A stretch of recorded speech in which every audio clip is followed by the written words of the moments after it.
जय हिंद साथियों, स्वागत है आपका अपने YouTube चैनल संदीप क्लासेस पर। जैसा हम लोगों ने पिछली वीडियो में देखा था सिंधु घाटी सभ्यता के बारे में, सिंधु घाटी सभ्यता के पतन तथा कुछ महत्वपूर्ण तथ्यों के बारे में हम लोगों ने देखा था। उसके अगले कालखंड में हम लोग देखते हैं कि सिंधु घाटी सभ्यता का जो पतन माना जाता है वो 1750 ईसा पूर्व के आसपास का माना जाता है।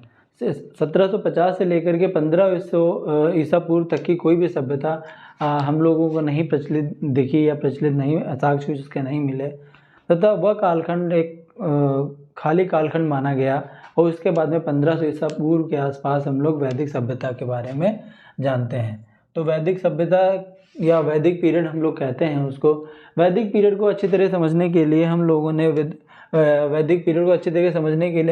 वैदिक पीरियड को दो कालों में बांटा, यानी जिसको हम लोग कहते हैं 1500 ईसा पूर्व से लेकर के 1000 ईसा पूर्व तक के हम लोग उसको कहते हैं पूर्व वैदिक काल या ऋग वैदिक काल किसी भी इसको कहते हैं। ऋग वैदिक काल भी हम लोग पूर्व वैदिक काल को ही कहते हैं, तथा 1000 ईसा पूर्व से लेकर के हम लोग 600 ईसा पूर्व तक की उसको हम लोग उत्तर वैदिक काल भी कहते हैं। तो इसको साधारणतः सिर्फ समझने के लिए हम लोगों ने दो भागों में बांटा हुआ है। इस वीडियो में हम लोग देखेंगे कि वैदिक सभ्यता के कुछ महत्वपूर्ण तत्वों के बारे में जानकारी हम लोगों को मिलेगी, तथा इस पे दो वीडियो बना देंगे, एक पूर्व वैदिक काल पे और एक उत्तर वैदिक काल के कुछ महत्वपूर्ण तत्वों के बारे एक अलग अलग सेपरेट वीडियो हम लोग बना देंगे। वैदिक सभ्यता में वैदिक शब्द का हम लोग वेद का मतलब होता है ज्ञान, यानी जो जिसका शब्दार्थ निकलता है वो वेद का होता है ज्ञान। और हम लोग जानते हैं कि जो वेदों की रचना हम लोग किसको मानते हैं कि वेदों की रचना किसने की थी? आर्यों ने की थी। ठीक है, आर्यों ने वेद की रचना की थी। और आर्य शब्द का जो मतलब होता है वो श्रेष्ठ होता है। श्रेष्ठ कुल में नहीं, भाषा के आधार पर। क्यों भाषा के आधार पर श्रेष्ठ माना जाता था? क्योंकि आर्य लोग संस्कृत भाषा का प्रयोग करते थे तथा संस्कृत भाषा उस समय उच्च मानी जाती थी, तथा हम लोगों को जो वहाँ की लोकल लैंग्वेज यूज़ करते थे उसको वो लोग निम्न कुल का मानते थे। तो श्रेष्ठ होता है, यानी आर्य का मतलब होता है श्रेष्ठ, लेकिन भाषाई आधार पर होता है, ना कि कुलीन आधार पर। जो वेदों की जो जानकारी हमें मिली है या वैदिक काल के बारे में जो जानकारी मिली है वो वेदों से ही मिली है। तो वेदों का जो संकलन किया था वो महर्षि कृष्णद्वैपायन, यानी महर्षि कृष्णद्वैपायन के द्वारा कृष्णद्वैपायन ने संकलन किया, तथा इनका एक नाम वेदव्यास के नाम से भी जानते हैं। तो इसका जो संकलन करता है वो हमारे महर्षि वेदव्यास हैं। और जो वैदिक मंत्रों की जो रचना करता था उसको हम लोग जो मेल होता था, यानी जो पुरुष होता था, वो अगर वैदिक मंत्रों की रचना करता था तो उसको हम लोग दृष्टा कहते थे। अगर कोई स्त्री जो वैदिक मंत्रों की रचना करती थी उसको हम लोग ऋषि कहते थे उस पीरियड में। वैदिक सभ्यता जो थी वो सबसे इस सिंधु घाटी सभ्यता के बारे में हम लोग जानते हैं कि सिंधु घाटी सभ्यता थी वो शहरी सभ्यता थी। उसके बाद में उल्टा जो है वो वैदिक सभ्यता थी वो ग्रामीण थी। इनकी जो प्रमुख भाषा थी वो संस्कृत थी, तथा यहाँ पर ये लोग जो खेती बाड़ी करते थे, जो मुख्य व्यवसाय था वो पशुपालन था। ठीक है, इनका जो प्रिय पशु था वो घोड़ा था और प्रिय पदार्थ था वो जो सोमरस था। सोमरस जो एक पर्वत पे एक जड़ी बूटी पाई जाती थी उसको सोमरस कहते थे। तो इनका जो प्रिय पदार्थ जो था वो सोमरस था, प्रिय पशु जो था वो घोड़ा था, और इनकी जो भाषा थी वो संस्कृत थी, तथा यह ग्रामीण सभ्यता थी। तो हम लोगों ने अभी तक की जो देखा इस वीडियो में हम लोगों ने वैदिक काल के बारे में थोड़ा जाना। वैदिक काल को दो भागों में बांटा, पूर्व वैदिक काल और उत्तर वैदिक काल। पूर्व वैदिक काल 1500 ईस्वी से लेकर के ईसा पूर्व से लेकर के 1000 ईसा पूर्व तक की, और उत्तर वैदिक काल जो हम लोग पढ़ते हैं वो 1000 BC से लेकर के 600 BC तक की मानते हैं। ठीक है, आगे हम लोग देखेंगे कि आर्य लोग कहाँ से आए थे और इनके मूल निवास के बारे में कई विद्वानों के बीच में या कई साहित्यकारों के बीच में मतभेद है। तो कुछ लोगों के बारे में हम लोग देखते हैं कि इनका निवास स्थान क्या था। सबसे पहले बाल गंगाधर ने कहा, बाल गंगाधर का कहना था कि ये लोग आर्कटिक प्रदेश यानी उत्तरी ध्रुव से आए हुए हैं। और उसके बाद में मैक्स मूलर का मानना था कि ये मध्य एशिया से आए हुए हैं। यही तथ्य सबसे ज़्यादा माना गया। और उसके बाद में हमारे डॉक्टर संपूर्णानंद इन्होंने भी कहा कि आल्प्स पर्वत यानी मध्य एशिया वही यूरेशिया के जो आल्प्स पर्वत की श्रृंखला है उसके आसपास ही से आए हुए हैं। उसके बाद स्वामी दयानंद सरस्वती ने बताया कि आर्य लोग जो थे वो तिब्बत से आए थे। फिर उसके बाद में हमारे भगवान दास गिडवारी ने कहा कि जो आर्यों का जो मूल स्थान था या मूल निवास था वो भारत ही था। तो कुछ लोगों के सबसे ज़्यादा ये मैक्स मूलर का तथ्य माना जाता है। और हम लोग जो आर्यों का निवास स्थान वो मध्य एशिया ही मानते हैं। तो इन जो आर्य लोग थे इन लोगों को लिपि का ज्ञान नहीं था, यानी इन लोगों को लिपि का ज्ञान नहीं था। ये लोग अपना ज्ञान जो था वो लोग मतलब सुन करके पीढ़ी दर पीढ़ी अपनी दूसरी पीढ़ी या उसके अगली पीढ़ी पहुंचाते रहते थे। इन लोगों को लिपि का ज्ञान नहीं था। जो सुन करके हम लोग एक पीढ़ी से दूसरी पीढ़ी में ज्ञान पहुंचाते हैं उसको हम लोग श्रुति साहित्य कहते हैं। और इसका एक अलग नाम भी है, संहिता भी इसको ही कहते हैं। अब वैदिक काल के जो साक्ष्य जो मिले हैं या वैदिक काल के बारे में हम लोग जानकारी प्राप्त होती है वो दो तरीके से प्राप्त होती है।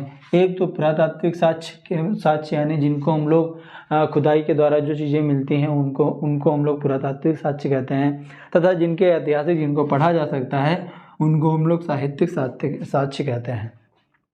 तो पुरातात्विक साक्ष्य में हम लोगों को क्या मिला है कि जो ये जो है पूर्व वैदिक काल में जो मृदभांड मिले हैं वो गेरुवर्णीय मृदभांड मिले हैं, यानी इनको हम लोग ओसीपी कहते हैं। और ये उत्तर वैदिक काल में जो मिले हैं वो चित्रित धूसर मृदभांड मिले हैं, यानी मिट्टी के बर्तन जिनमें चित्र बना हुआ है उसको हम लोग क्या कहते हैं, PGW कहते हैं।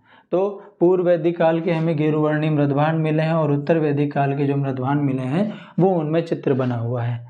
सन 1400 ईसा पूर्व के आसपास हम लोग बीजक कुई का अभिलेख मिलता है। इससे हम लोग जानकारी मिलती है। ये बीजक कुई हमें यूरेशिया में मिला है। बीजक कुई अभिलेख, इसमें हम लोग देखते हैं कि यहाँ इस अभिलेख में इंद्र मित्र और वरुण और नासत्य के बारे में, देवताओं के बारे में जानकारी मिलती है। इस अभिलेख में हम लोग देखते हैं कि जो वैदिक पीरियड के जो सबसे महत्वपूर्ण देवता अग्नि के बारे में जानकारी नहीं मिलती है, लेकिन नासत्य को ही हम लोग ऐसा मानते हैं कि नासत्य को ही अग्नि के बारे में उल्लेख है, या उन्हीं का नाम ही नासत्य के बारे में हम लोग जानते हैं। अब हम लोगों के वैदिक जो साहित्यिक स्रोत मिले हैं वो वेदों के बारे में मिले हैं। वेद 4 प्रकार के होते हैं, ऋग्वेद, यजुर्वेद, सामवेद और अथर्ववेद। यानी जो 4 वेद होते हैं, ऋग्वेद, यजुर्वेद, सामवेद और अथर्ववेद। हम लोग एक एक करके बाद चारों वेदों के बारे में जानकारी लेंगे। सबसे जो प्राचीन जो पहला जो वेद है वो ऋग्वेद है। यह वेद सबसे प्राचीन है। सबसे पहले वेद यही बना था, ऋग्वेद ही। और ऋग्वेद में मंत्रों का उच्चारण मिलता है। इसमें लगभग 10 मंडल हैं, 1028 सूत्र हैं। और जो पहला और 10वां जो मंडल है इसका वह नया है, और 2 से लेकर के 9 तक की जो मंडल हैं वो पहले बना लिए गए थे, और पहला और 10वां जो मंडल है वो बाद में लिख करके जोड़ा गया था। एक क्वेश्चन पूछा जाता है कि गायत्री मंत्र का उल्लेख किस मंडल में पाया जाता है। तो तृतीय जो तीसरा मंडल था उसमें गायत्री मंत्र के बारे में जानकारी मिलती है। और गायत्री मंत्र की जो रचना की थी वो विश्वामित्र ने की थी। और जो गायत्री मंत्र था वो सूर्य के लिए बनाया गया था, लिखा गया था। 7वें मंडल में दशराग युद्ध, जिसको हम लोग दशराग युद्ध के बारे में जानकारी मिलती है। दशराग युद्ध यानी भरत मंडल,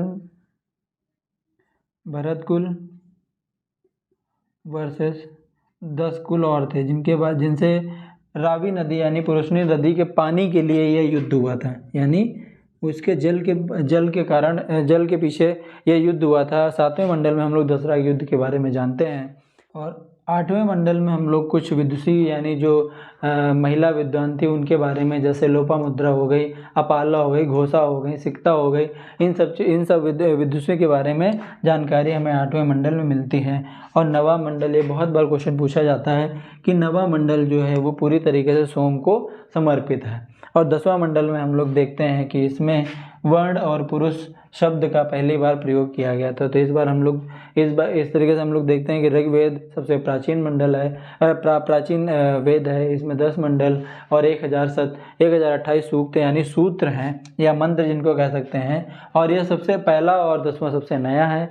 तीसरे में हम लोग गायत्री मंत्र के बारे में जानकारी लेते हैं, और 7वें मंडल में हम लोग दशराग युद्ध के बारे में जानकारी मिलती है, और 8वें मंडल में कुछ विदुषी महिलाओं जैसे लोपा और घोषा और अपाला के बारे में जानकारी मिलती है। और फिर उसके बाद में आता है हमारा नवा मंडल जो पूरी तरीके से सोम को समर्पित है। सोम देवता जो उनको मानते थे वैदिक पीरियड में, उनको समर्पित है। और 10वां जो वर्ण है, जो 10वां मंडल है, उसमें वर्ण और पुरुष के बारे में जानकारी मिलती है। वैदिक पीरियड का सबसे महत्वपूर्ण जो देवता था वो माना जाता था इंद्र देवता को, और उसके बाद में अग्नि देवता को माना जाता था। अब उसके बाद ऋग्वेद के बाद में हम लोग देखते हैं यजुर्वेद। यजुर्वेद में यह यज्ञ करने की इनमें विधियां हैं, और ये कर्मकांडी वेद है। ठीक है, यजुर्वेद में सिर्फ यही पूछते हैं कि किसमें किस चीज़ का उल्लेख है। इसमें यज्ञों की विधियों और मंत्रों का उच्चारण है। और जो यजुर्वेद है वो गद्य पद्य दोनों में पाया जाता है, और दोनों में संकलन है। तो यजुर्वेद जो है वो यज्ञ की विधियाँ मिलती हैं उसमें, और यह गद्य और पद्य दोनों चीज़ों में पाया जाता है। फिर आता है सामवेद। सामवेद जो है उसमें संगीत का पहली बार प्रयोग किया गया था, या यूँ कह सकते हैं कि इसमें संगीत के जो स्वरों का पहली बार उच्चारण किया गया था या प्रयोग किया गया था। जो एक चीज़ और याद देख लीजिएगा कि जो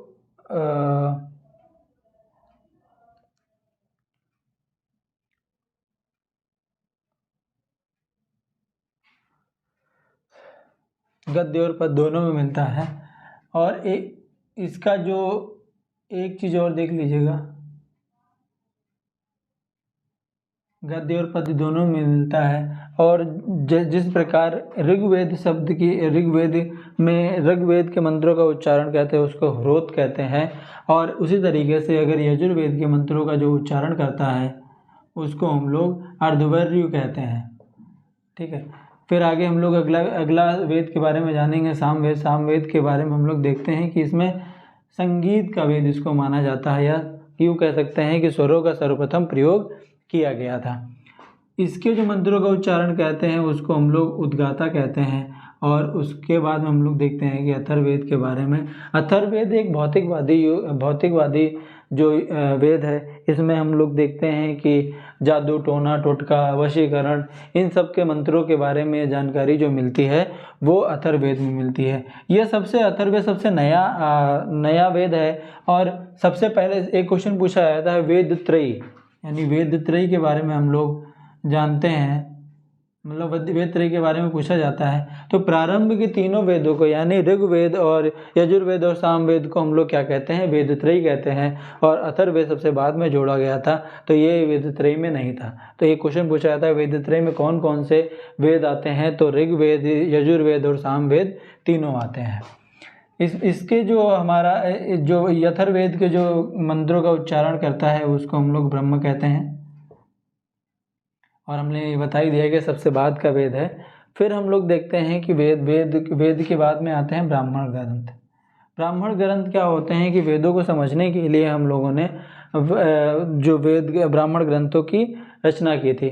कुछ हम लोग देखते हैं कि ऋग्वेद का जो ब्राह्मण ग्रंथ है वो ऐत्रेय और कौशितकी है, यानी ब्राह्मण ग्रंथ इधर ये लिखे हुए हैं ऋग्वेद, यजुर्वेद, सामवेद, अथर्ववेद, और इसके ऋग्वेद का ब्राह्मण ग्रंथ ऐत्रेय और कौशितकी है। फिर हम लोग देखते हैं आरण्यक। आरण्यक क्या होते हैं कि ऐसे बालक या विद्यार्थी जो जंगल में निवास करते हैं, उन सभी को वेदों को समझने के लिए आरण्यक यानी जंगल में जो रहने वाले हैं उनके लिए हम लोगों ने कुछ वेदों का निर्माण किया, जिनको आरण्यक कहते हैं, यानी जंगल में रहने वाले विद्यार्थियों के लिए। इसके कुछ आरण्यक हैं, अत्रेय और कौशिकी, दोनों सेम हैं। और उसके बाद में आ जाता है उपनिषद। वेदों के बाद में हम लोग वेदों के बारे में हम लोग जानकारी लेते हैं। उपनिषद क्या है? उप मतलब होता है निकट, और सद मतलब होता है बैठना, यानी गुरु के समीप बैठ करके जो लड़के जो जानकर मतलब जो शिक्षा लेते थे उनको हम लोग क्या कहते हैं? उपनिषद। यानी गुरु के समीप जो बैठ करके जो ज्ञान प्राप्त किया जाता है उसको हम लोग उपनिषद कहते हैं। और इसके ऋग्वेद के 2 उपनिषद हैं, ऐतरेय और कौशिकी। इन तीनों में हम लोग देखते हैं कि ऐतरेय और कौशिकी ऋग्वेद के ब्राह्मण ग्रंथ आरण्यक और उपनिषद है। और ऋग्वेद का एक उपवेद है जिसको हम लोग कहते हैं आयुर्वेद। ऋग्वेद का एक उपवेद है जिसको हम लोग आयुर्वेद कहते हैं। ये क्वेश्चंस कई बार पूछे गए, इसको हम लोग इसीलिए हमने एक सारणी में बना दिया है, इसको एक बार देख लीजिएगा अपने हिसाब से। फिर हम लोग यजुर्वेद के बारे में पढ़ते हैं। यजुर्वेद का ब्राह्मण ग्रंथ है शतपथ ब्राह्मण, ठीक है। और इसका आरण्यक है तैत्तिरीय, शतपथ और बृहदारण्यक। यानी उसके बारे में हम लोग देखते हैं कि इन तीनों के जो ब्राह्मण ग्रंथ और आरण्यक अलग अलग हैं। और इसका उपनिषद है कठो उपनिषद और ईशो उपनिषद और मैत्रायण उपनिषद, ठीक है। और इसका एक उपवेद जो हम लोग जानते हैं कि यजुर्वेद का जो उपवेद है वो धनुर्वेद है। इसके बारे में आप लोग इसका एक सारणी बना करके लिख लीजिएगा। फिर सामवेद का जो हम लोग ब्राह्मण ग्रंथ देखते हैं वो तांडे और जैमिनी है, और इसका आरण्यक भी जैमिनी और छंदोग्य है, ठीक है। फिर हम लोग देखते हैं कि उपनिषद जो है इसका सामवेद का छंदोपनिषद और जैमिनी है, और इसका जो उपवेद है वो गंधर्व वेद माना जाता है। यानी जो अथर्ववेद का जो ब्राह्मण ग्रंथ है वो गोपद ब्राह्मण है। और एक खास बात यह है कि इसका कोई आरण्यक नहीं है, ठीक है। और उसके बाद में हम लोग देखते हैं कि अथर्ववेद के जो उपनिषद हैं वो मुंडकोपनिषद और मांडुक्योपनिषद और प्रश्नोपनिषद कहते हैं। और इसका एक जो उपवेद है वो शिल्पवेद है। कुछ चीज़ें हम लोगों ने एक बार और देखते हैं कि वैदिक सभ्यता यानी वैदिक काल को हम लोग एक बार थोड़ा मोटा मोटा फिर से एक बार देख लेते हैं। एक बार देखते हैं, क्या रिवाइज करते हैं कि वैदिक काल को हम लोगों ने 2 भागों में बांटा समझने के लिए, एक पूर्व वैदिक काल और एक उत्तर वैदिक काल।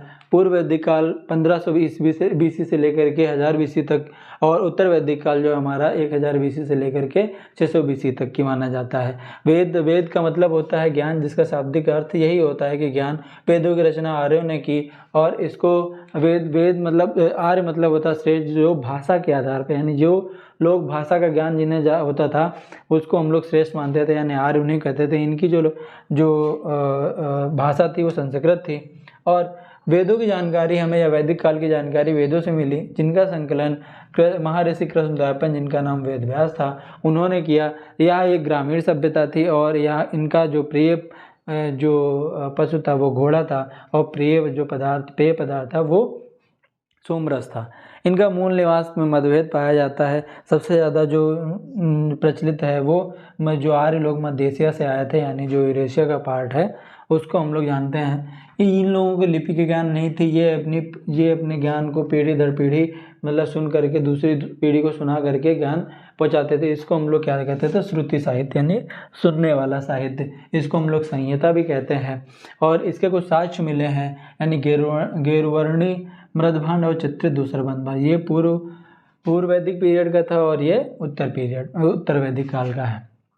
कुछ अभिलेख, जो विजय को अभिलेख मिला वो 1400 ईसा पूर्व के आसपास यूरेशिया के पास में पाया गया।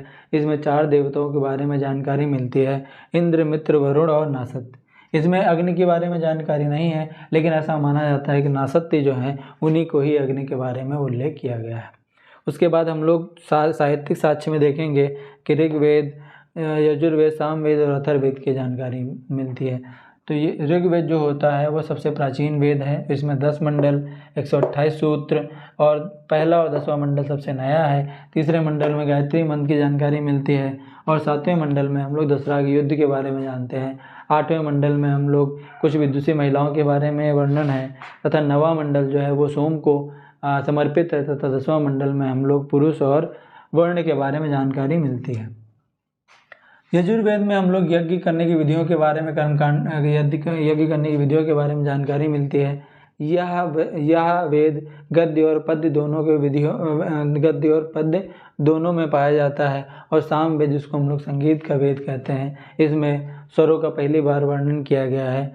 ये तीनों वेद हमारे वेदत्रयी कहलाते हैं। ऋग्वेद, अथर्ववेद, सामवेद हमारे वेदत्रयी कहलाते हैं। और फिर आता है अथर्ववेद लिखा गया है। यह अथर्ववेद में जादू टोना, वशीकरण और टोटका, ये सब के बारे में जानकारी मिलती है।